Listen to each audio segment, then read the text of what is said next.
কুমিল্লার মনোহরগঞ্জের বড় কাপাসতলা এলাকায় ত্রাণ বিতরণ শেষে ফেরার পথে কাভার্ড ভ্যানের ধাক্কায় ট্রাক্টর উল্টে আনিসুর রহমান নামে এক উপসহকারী ভূমি কর্মকর্তা নিহত হয়েছে।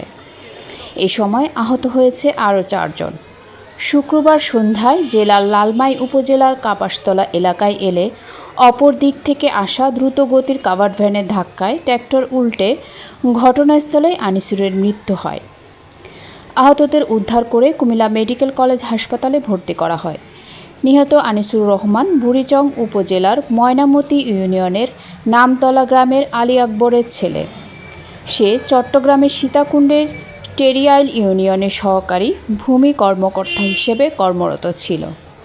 জানা যায়, শুক্রবার সকাল চুয়েটের একটি স্বেচ্ছাসেবী সংগঠনের সাথে মিলে বন্যা দুর্গতদের জন্য ত্রাণ সামগ্রী নিয়ে মনোহরগঞ্জ উপজেলার বড় কাপাসতলা এলাকায় যায়।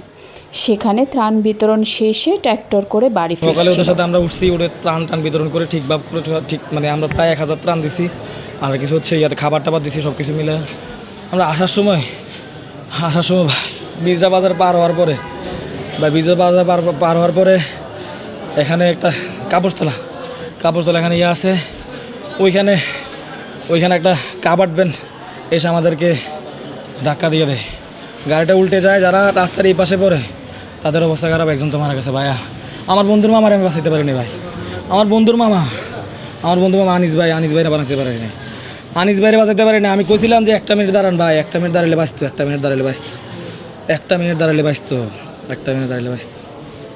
ভাই।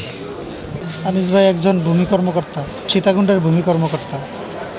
উনি আসছিল মূলত ত্রাণ দেওয়ার জন্য, ত্রাণ দিবে। উনি থাকতে পারতেছিল না, ওই এলাকা থেকে গাড়ি আসে না। উনি আমাদেরকে বারবার বলতেছিল আমি আসতে পারতেছি না, আমি যাওয়া দরকার, আমি না গেলে এগুলো অর্গানাইজ করা যাবে না, আমার এলাকা থেকে ত্রাণ দেওয়া হচ্ছে না। উনি বারবারই চাইতেছিল, আমরা বইলা আনাইলাম।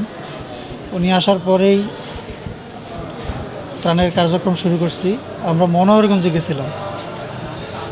মনোহরগঞ্জ উপজেলার কিছু এলাকায় ত্রাণ দিলাম একসাথে। ওখান থেকে ফেরার পথেই আমাদের সাথে এই ঘটনা ঘটছে।